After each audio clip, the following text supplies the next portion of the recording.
하시는 열 처녀의 비유를 이제 함께 봉독해 봤습니다. 이 열 처녀의 비유 마태복음 25장은 이제 심판장이라고 합니다. 최후의 심판장입니다. 성경책은 그 장마다 이렇게 별명이 붙어 있죠. 예를 들어서 마태복음 13장은 무슨 장이라고요? 천국장. 그리고 고린도전서 15장은 무슨 장이라고? 부활장. 이렇게 이름이 붙어 있어요. 자, 그래서 이제 마태복음 25장은 무슨 장이냐? 종말의 심판장이다. 이런 별명이 붙어 있는 장입니다. 이 마태복음 25장은 예수님께서 직접 이제 이 땅의 공생의 거의 끝무렵에 끝에 이제 제자들을 향해서 가르쳐 준 그러한 내용입니다. 그러면서 무슨 말씀을 하셨느냐? 마지막 최후의 심판에서 이러한 심판을 내가 너희들에게 하겠다. 누구에게 한다? 너희들에게 하겠다. 믿는 자와 믿지 않는 자가 있는데 지금 여기서 설교하고 계시는 말씀하고 계시는 이 대상자들은 누구냐면 예수님을 믿고 따르는 제자들입니다. 누구라고요? 제자들. 예수님을 믿고 따르는 제자들을 대상으로 설교하신 것입니다. 예를 들어서 마태복음 5, 6, 7장에 나오는 산상수훈이나 해변설교 같은 이런 설교들은 믿는 자나 믿지 않는 자나 모였던 사람들 청중들을 대상으로 한 설교입니다. 그러나 여기에 지금 예수님이 가르쳐 주신 이 마태복음 25장은 제자들을 향하여 가르치고 있는 말씀입니다. 이것을 잘 여러분이 구별해서 생각을 하셔야 됩니다. 자, 그래서 마태복음 25장에는 세 가지의 비유를 주님께서 말씀해 주셨습니다. 그 첫 번째 비유가 이제 마태복음 25장 1절부터 13절까지 나오는 열 처녀의 비유입니다. 그리고 두 번째 비유가 14절부터 30절까지 나오는 달란트 비유. 그리고 31절부터 끝절까지가 양과 염소의 비유를 통하여 마지막 종말의 때 내가 재림하여 너희들을 이렇게 심판하겠다 하시는 말씀을 비유로 가르쳐 주신 내용이 오늘 마태복음 25장에 나오는 내용입니다. 자, 이 심판은 누가 받는 심판이라고요? 믿는 자가 받는 심판입니다. 주님을 따르는 제자들이 받는 심판이라고 말입니다. 자, 제가 자주 여러분들에게 말씀드린 지역이 있습니다. 믿지 않고 교회도 안 다니고 예수를 안 믿어서 나중에 지옥 가는 사람은 그래도 억울해요. 그 사람들은 남들이 예수 믿으면 천국 간다고 할 때 예수 믿고 천국 갈 걸 하고 후회를 땅에 꺼지게 할 것입니다. 불행하게도 오늘 본문에 나오는 사람들은 대상이 누구라고요? 믿는 자들입니다. 믿는 자들도 이러한 심판을 당한다고 하는 것을 예수님이 말씀해 주셨어요.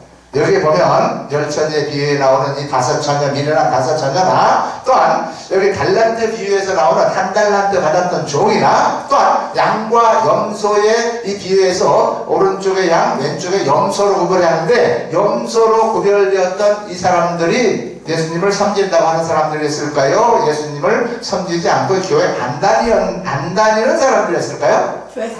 교회 다니는 사람이고 섬기는 사람이고 어떤 면으로는 열심히 충성하고 봉사하고 했던 사람들이라고 말입니다. 그럼에도 불구하고 예수님께서 왜 이런 무서운 심판을 제자들에게 가르쳐 주셨냐 하는 것을 오늘 상고해 보고자 하는 것입니다. 자, 첫 번째 열 처녀의 비유를 한번 우리가 좀 더 상세하게 생각해 보도록 하겠습니다.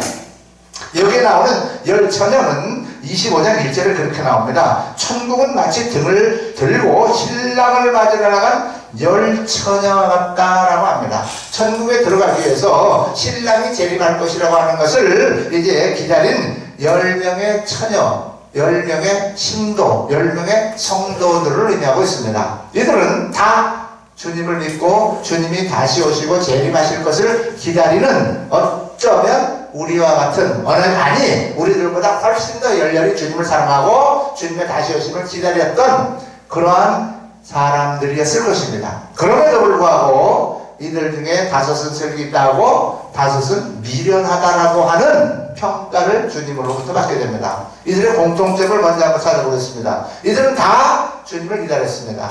맞습니까? 아멘. 그리고 전부 다 처녀였다고 하는 것입니다. 여기서 처녀는 예수를 믿는 순수한 신부인 저와 여러분들을 의미하고 있죠.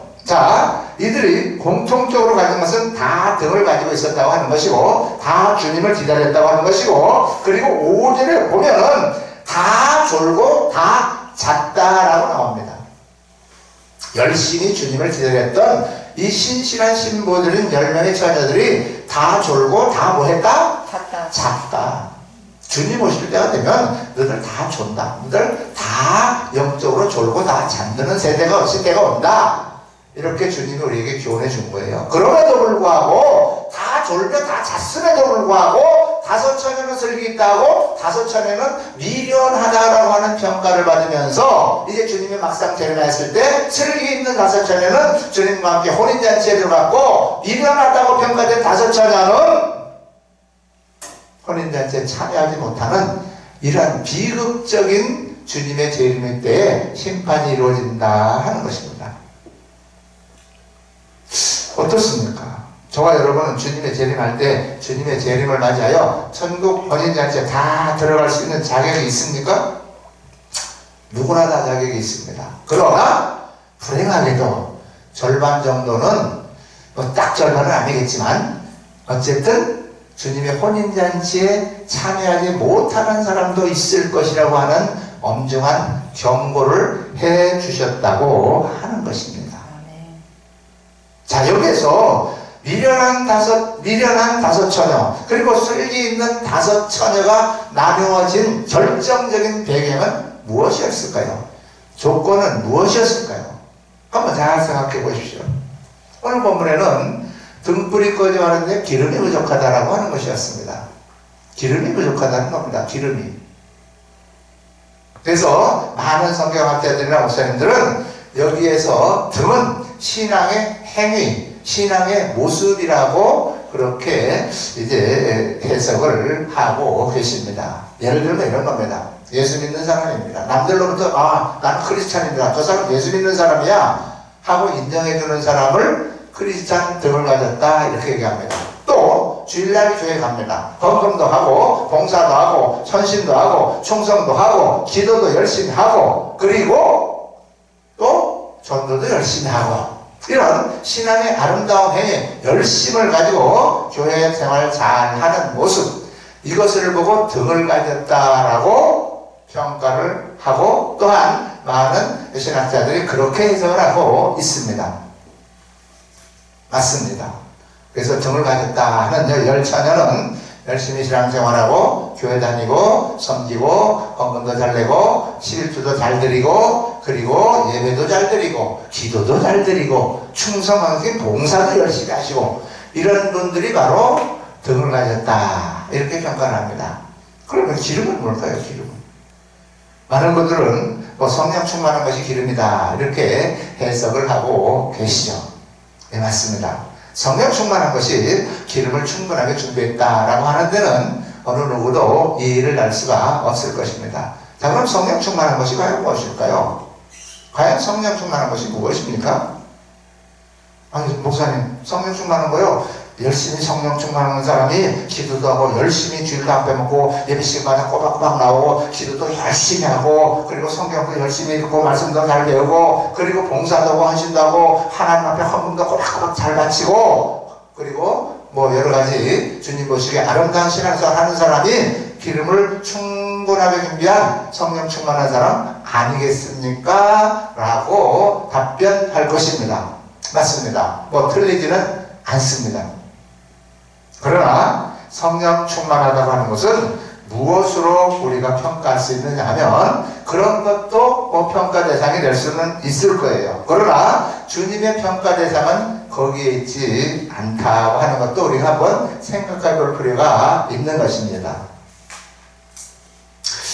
여러분이 나중에 이제 우리가 살아계실 때에 주님이 재림하실 수도 있고 아니면 주님의 재림이 우리의 생명보다 더 늦어져서 우리가 먼저 주님을 찾아갈 수도 있을 것입니다. 만약에 우리가 살아있을 때 주님이 오시지 않고 우리가 먼저 우리의 수명이 다해서 주님 앞으로 우리가 먼저 간다고 딱 생각할 때 한번 여러분이 냉정하게 한번 평가해 보시기 바랍니다.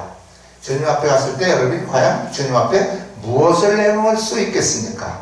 주님, 나는 교회 열심히 다녔습니다. 주님, 나는 열심히 충성했습니다. 헌신 열심히 했습니다. 전도도 많이 했습니다. 기도도 많이 드렸습니다. 헌금도 내가 따박따박 안 떼어먹고 잘 드렸습니다. 뭐 이거 내놓으시겠습니까?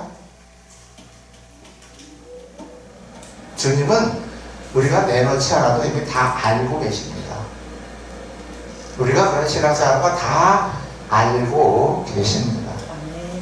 그러나 성령 충만한 것은 그런 것과는 거리가 좀 있습니다. 물론 성령 충만한 사람이 그런 외적으로 등을 가진 신앙처럼 그런 행위들을 잘하고 그렇게 신앙생활을 잘할 수 있습니다. 그러나 제가 지금 오늘 이 시간에 기름에 대해서 말씀드리고자 하는 내용은 그런 것도 물론 포함되는 거지만 다른 쪽을 지금 말씀드리고자 하는 것입니다. 기름은 무엇을 의미하고 있을까요? 기름은 과연 무엇을 의미하고 있느냐 하는 것이죠. 아까 말씀드렸죠? 성령이 충만한 생활하는 것, 성령이 충만한 모습으로 우리의 인격이 변화되는 것, 내적인 변화를 의미한다 그 말입니다. 등은 외적인 변화를 의미하는 것이고 기름은 그 등 속에 담겨져 있는 내적인 변화를 의미하고 있는 것입니다. 내적인 변화는 뭘까요? 인격의 변화입니다. 못된 짓 하는 사람이 못된 짓을 끊고 주님 앞에 아름답게 그 사람의 삶의 모습이 바뀌는 것, 이것을 보고 내적인 변화라고 하는 것입니다. 남을 미워하던 사람이 미워하던 그 사람을 미워하지 않고 용서하게 되고 사랑하게 되는 것, 이것이 내적인 변화, 성품의 변화라고 하는 것입니다. 성령 충만한 사람은 반드시 성령께서 그 사람의 성품을 바꾸어가도록 되어 있습니다. 제가 자주 말씀드립니다. 예수 믿고 10년 됐다, 20년 됐다, 30년 됐다. 아니, 나는 우리 할아버지 조상 때부터 몇 대 신앙인이라고 자랑하는 사람들을 가끔 보게 됩니다. 어떤 사람은 나는 성경을 백독했습니다라고 자랑하는 사람을 가끔 한번 봅니다. 어떤 사람은 나는 1년에 40일 금식 기도를 3번씩 하는 사람입니다라고 자랑하는 사람을 봅니다. 훌륭한 신앙인입니다. 저는 솔직히 말씀드려서 성경 백독 해본 적이 없습니다. 저는 솔직히 말씀드려서 40일 동안 금식기도 일평생 단 한 번도 해본 적이 없습니다. 죄송합니다. 그분들 앞에 가면 명함도 내밀 수가 없습니다. 그런데요, 그런 분들에게 제가 꼭 질문하고 싶습니다. 그래서 성경을 백독해서 1년에 40일 동안 금식기도를 3번씩 해서 그렇게 해서 당신의 인격이 얼마나 바뀌었고 당신이 내적으로 얼마나 많은 변화를 줬고 현재 남들이 당신을 무엇이라고 평가하고 있는가에 대해서 솔직하게 한번 대답해 주십시오 라고 묻고 싶습니다. 아니 어떤 사람은 일평생 예수를 믿었고 목사이며 장로이며 권사가 되었는데 과연 그 사람이 얼마나 그 인격이 사회에서 남들로부터 존경받고 크리스찬으로 인정받는 인격으로 변화됐냐 하는 것입니다.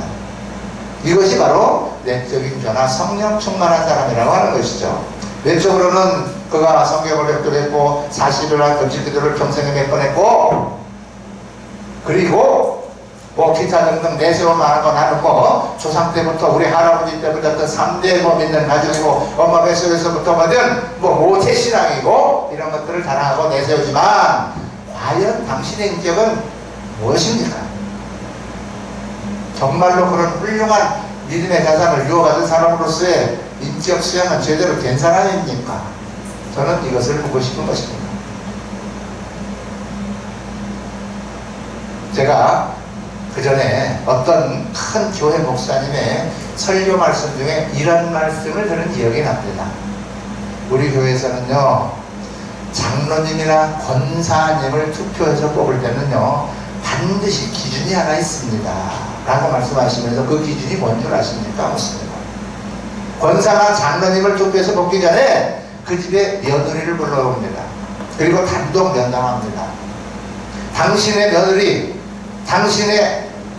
당신의 시어머니, 시아버지가 우리 교회 장로나 권사감으로 합당합니까? 라고 묻습니다. 합당하다고 며느리인 본인이 생각하십니까? 라고 묻는답니다.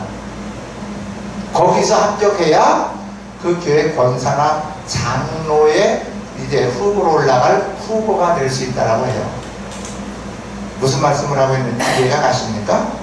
교회에서는 남들로부터 존경받는 훌륭한 장로요, 교회에서는 남들로부터 훌륭한 인격을 가진 신앙인으로 권사로서 훌륭한 자질을 갖춘 사람이긴 하지만, 과연 집에서 그 며느리에게 존경받는 시어머니며 존경받는 시아버지로서의 자질을 갖췄냐는 것을 먼저 본다는 것입니다. 많은 시어머니들, 며느리들이요, 담임 목사님과 1대1의 단독 면담에서 그런 질문을 받으면요, 많은 며느리들이요, 고개를 어떻게 흔드는 줄 아십니까? 어떻게 흔들어야 되겠어요? 예, 우리 시어머님은요, 우리 시아버지는요, 우리 교회의 권사님이나 장로님으로서 손색이 없는 인격을 갖추신 분들입니다. 이렇게 대답을 해야 되겠는데, 불행하게도 고개를 좌우로 이렇게 흔드는 사람이 비율이 더 많았다고 하는 슬픈 현실입니다. 왜 그렇습니까? 남들로부터는 인정받아요. 권사감으로 장로감으로 다 성도들로부터 인정받을 만해요. 겉모습은 그래요. 그런데 그 속에 내적인 변화가 없어서 집에서는 며느리를 이잡듯하고 쥐잡듯하고 거의 학대 수준으로 대하는 이런 못된 시어머니들이 있다는 거예요. 그래서 그 며느리가 우리 시어머니는 안 돼, 아직 멀었어요. 권사는 무슨 권사요? 집사값도 안 돼요. 이런 소리를 담임 목사님하고 1대1 면담에서 한다는 거예요. 과연 이 사람들이 주님의 내림하셨을 때, 주님의 심판대에 갔을 때 무엇을 해보겠습니까? 그 사람들이 성령 충만한 신앙생활을 했습니까? 성령 충만한데 인격이 평생 믿었는데 그거밖에 안 됩니까? 40일 동안 금식 1년에 몇 번 했는데 인격이 그 정도밖에 안 됩니까? 성경을 100독이나 했는데 그거밖에 인격이 안 됩니까? 변화가 그렇게 안 됐습니까? 성령 충만한 사람은 반드시 내적인 변화가 있게 되어 있습니다. 믿습니까? 네. 성령이 충만하다고 하면서 내적인 변화가 없고 인격의 변화가 없고 세상에서 예수 믿는 사람인지 안 믿는 사람인지 전혀 구별이 안 되는 삶을 살고 있다고 하는 사람이면 그는 성경 100도함과 아무 효력이 없습니다. 조상 대대로 믿은 모태신앙 자랑할 필요가 전혀 없습니다. 오히려 부끄러운 것입니다. 성경 100도 간 거 아무 의미 없습니다. 성경 100도에서 뭐 할게요? 100번 읽었다고 자랑하려고 읽으면 밖에 안 됩니다.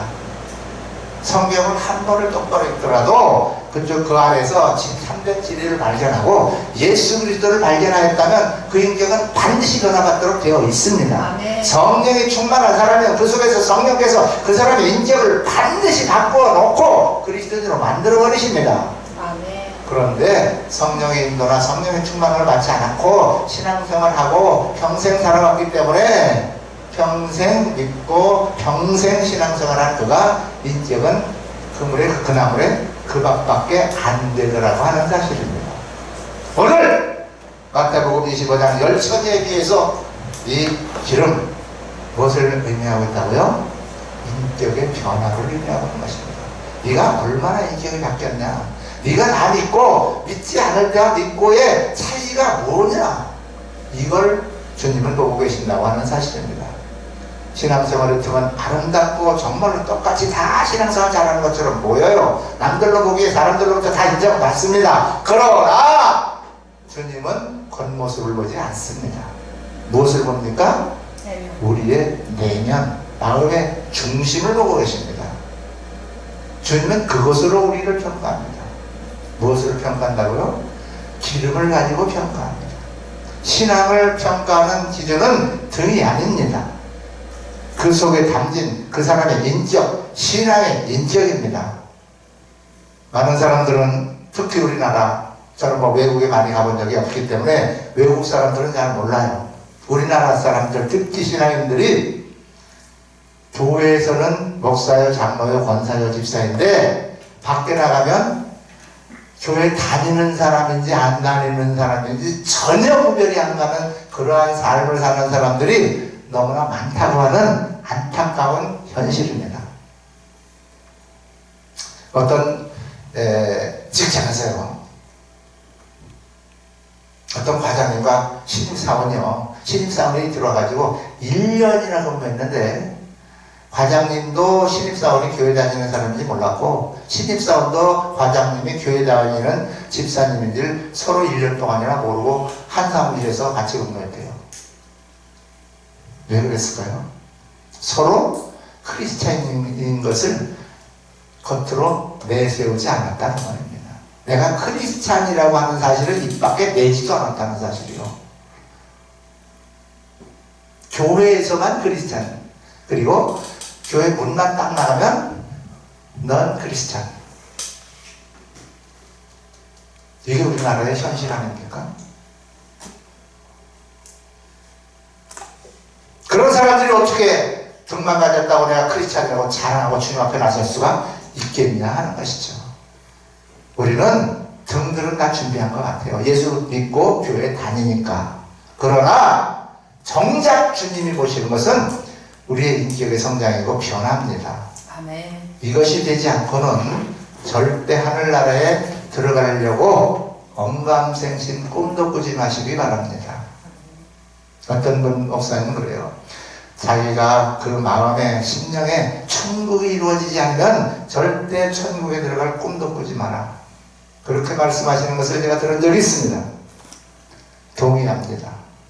아무리 등이 화려하고 아름답고 멋진 등을 가지고 교회 성경책 끼고 평생을 왔다 갔다 할지라도 그 속에 담긴 등 안에 기름이 충만하지 않으면 그 마음, 그 심령 가운데 천국이 이루어지지 않는 사람이라고 하면 그는 절대로 천국 문턱에도 들어갈 수가 없다는 사실을 여러분이 명심해야 될 것입니다. 오늘 주님이 열처녀의 비유를 통하여 그것을 저와 여러분들에게 교훈해주고 계신 것입니다.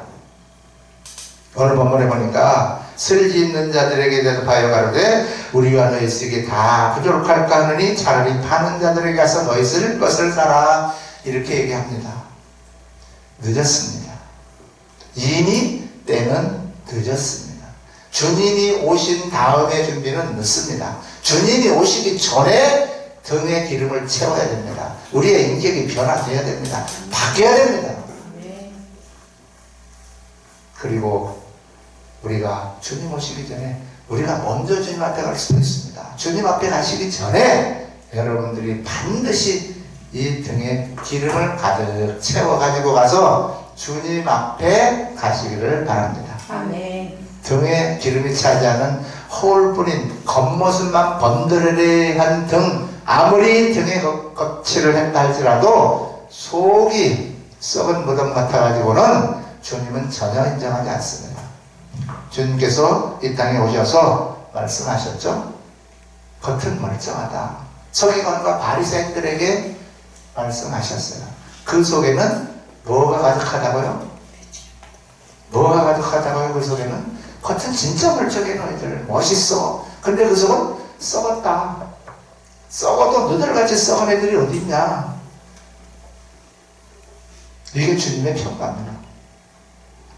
과연 그때의 그 서기관과 바리새인들이 오늘날 신앙생활하는 우리들에게도 그대로 적용되고 있는 것은 아닌지 여러분이 잘 한번 평가해 보시기 바랍니다. 남 평가할 거 없어요. 자기 스스로 자신을 평가하기 바랍니다. 예수님께서요 이 땅에 오셔서 많은 가르침 하셨지만 특히 네 눈에 들보가 있는데 남의 눈에 뭘 가려내고 있다고요? 뒷글을 가려내고 있다. 율법은 무엇이라고요? 남을 정죄하는 데 쓰라고 주는 것이 율법이 아닙니다. 율법은 나를, 내면을 성찰하고 주신 것이 율법입니다. 나를 쳐다보고 내 내면에 율법을 적용해서 너를 네가 정죄하라고 주신 것이 율법입니다. 많은 사람들은 율법을 가지고 자기를 성찰하고 자기 내면을 들여다보려고 하지 않고 그 율법의 잣대를 가지고 남의 죄를 들춰내고 남을 평가하고 남을 난도질하는 데 사용하려고 합니다. 이것이 예수님 오셨을 당시에 서기관들이요 율법사들이요 바리새인들이었습니다. 오늘날 신앙생활하고 있는 저와 여러분들도 똑같지는 않죠. 우리는 내 내면의 성찰, 내 내면의 변화, 이것이 가장 중요한 주님이 원하시는 그러한 모습이라고 하는 것을 명심하시기 바랍니다. 그리하여 주님이 오시는 날, 아니 우리가 주님 앞에 가는 날, 주님, 저는 교회 담임 목사로서 열심히 교회 여러분 목회 사역을 잘 했습니다. 뭐 이걸 내놓으려고 하지 말고, 아니 주님, 저는 교회를 건물하는데 건축하는데 내가 헌금을 뭐 몇십억 드렸습니다. 아니 이거 내놓으려고 하지 말고, 아니 주님, 저는 주님을 위해서 헌금을 뭐 몇십억을 드렸습니다가 아니라, 주님, 나는 뭐 주님을 위해서 뭐 이거 했습니다, 저거 했습니다, 이거 내놓을 것이 전혀 아니라 성령님의 인도 따라서 제가 내면이 변화받고 제가 사랑의 사도가 되어서, 사랑의 사람이 되어서 하나님께서 주신 그 사랑의 계명을 실천하기 위해서 내가 많은 노력을 했고, 이것을 내놓으시기 바랍니다. 기독교는 사랑의 종교라고 합니다. 아멘. 저도 마찬가지고 여러분들도 마찬가지고 다 그 말씀 앞에는 고개가 숙여질 수밖에 없습니다. 왜 그럴까요? 부끄러워서. 사랑을 실천해야 되는 것이 우리의 사명인 것을 잘 알면서도 왜 그렇게 우리는 사랑이 없는 사람이었는지, 왜 그렇게 그런 말씀을 순종하지 못하고 불순종하여 실천하지 못했는지 주님 앞에 부끄러울 따름입니다. 좀 더 우리 내면이 변화받고 성령의 충만함을 받아서 주님께서 기뻐하시는 사랑을 실천하는, 그리고 내면의 변화, 내면의 성숙을 이루어서 주님 앞에 나가서 깨끗한 영혼이 되어서 주님 앞에 귀하게 쓰임받고 천국잔치에 들어가는 복된 저와 여러분들이 다 되시기를 주님의 이름으로 축복합니다. 아멘. 축복합니다. 아멘. 기도하겠습니다.